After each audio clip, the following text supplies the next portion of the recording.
चमेली उनसे बचकर भाग रही थी। गीली मिट्टी होने की वजह से पोछा करने वालों के पैरों की आहट आ रही थी। कीचड़ के छींटों से उसकी साड़ी सन गई थी। उसने अपने कंधे पर बच्चों को लाद रखा था। तभी बूंदाबांदी शुरू हो गई। चमेली ने पल्लू से बच्चे के मुंह को ढक दिया। पगडंडी खत्म हुई। वह कुछ देर के लिए रुकी। चारों तरफ अंधेरा ही अंधेरा था। अंधेरे में कहीं भी कोई नजर नहीं आ रहा था। बहुत दूरी पर स्ट्रीट लाइट टिमटिमा रही थी। चमेली ने मुड़कर देखा। अंधेरे में उसे कुछ भी नहीं दिखाई दे रहा था। कोई आहट न थी। उसकी जान में जान आई। वे लोग उसका पीछा नहीं कर सके थे। बारिश कुछ देर तक तेज हुई। उसे रोकने के लिए कोई ठिकाना नहीं दिखाई दिया। बहुत दूर कुछ दुकानें थीं, पर उसके पैर जवाब दे चुके थे।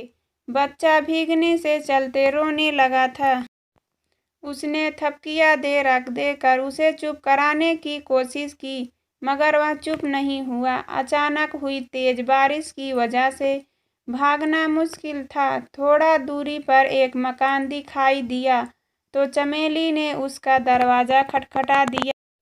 कौन है? अंदर से आवाज़ आई। ये भी पढ़े 19 दिन 19 कहानियाँ। बेवफाई हीरा ने दिया, रमैया को धोखा चमेली ने दिया। उस आवाज़ में शक्ति थी तो कॉलेज मुंह को आ गया। वह मूक दादा का घर था जिससे सभी डरते थे। वह आसमान से गिरी और खजूर पर अटक गई थी।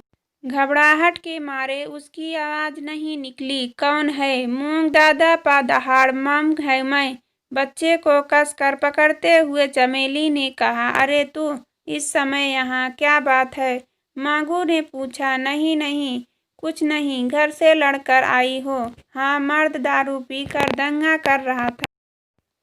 चमेली रोते हुए बोली। हाँ जी रही हूँ। सरस सलील विशेष एक्स्ट्रा मटेरियल अफेयर का कारण कहीं सेक्स असंतुष्ट तो नहीं। रामनगर माँ के पास सुबह में पहली बस से चली जाऊंगी। चमेली धीमी आवाज में बोली। रामनगर? इतनी दूर तुम बच्चे के साथ कैसे जाऊंगी? जाना ही पड़ेगा। चली जाऊंगी। आवाज सुनकर बच्चा रोने लगा। जवाब का इंतजार किए बिना वह जाने लगी। क्या बेवकूफ़ी करती हो? दिमाग खराब है क्या? फूल सा बच्चा लेकर बरसात में भीगती हुई जाओगी, वह भी इतनी रात में? चुपचाप अंदर चलो, रात भर ठहर जाओ, सुबह चली जाना। वह बोला। मुझ पर भरोसा है तो अंदर आओ, नहीं तो इस बारिश में डूब मरो। वह अनमानी सी वहीं खड़ी रही तो मंगू ने उसके हाथों से बच्चा छीन लिया और अपने कंधे से लगा कर सहलाने लगा। तुम्हें शौक है तो मैं मरो, पर इस बच्चे को यही छोड़ जाओ, सुबह ले जाना। मंगू उसे तड़पाते हुए बोला। अब क्या चारा था? जाल में फंसी मछली की तरह वह तड़प उठी।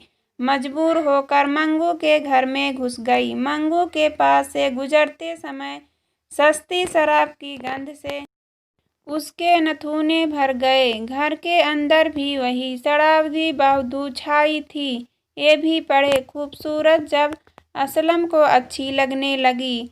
मुमताज यहाँ ले, बच्चे के कपड़े बदल दो और खुद भी कपड़े पहन लो।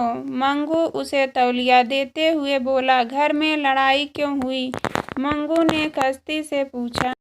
दारू पीना तो उसकी रोज की आदत है। वह आज नशे में धुत होकर 2 आदमियों को भी साथ लाया था। वो दोनों मुझे दबोचने के लिए आगे बढ़े तो मैं बच्चे को लेकर पिछवाड़े से भाग निकली। चमेली सिसकते हुए बोली।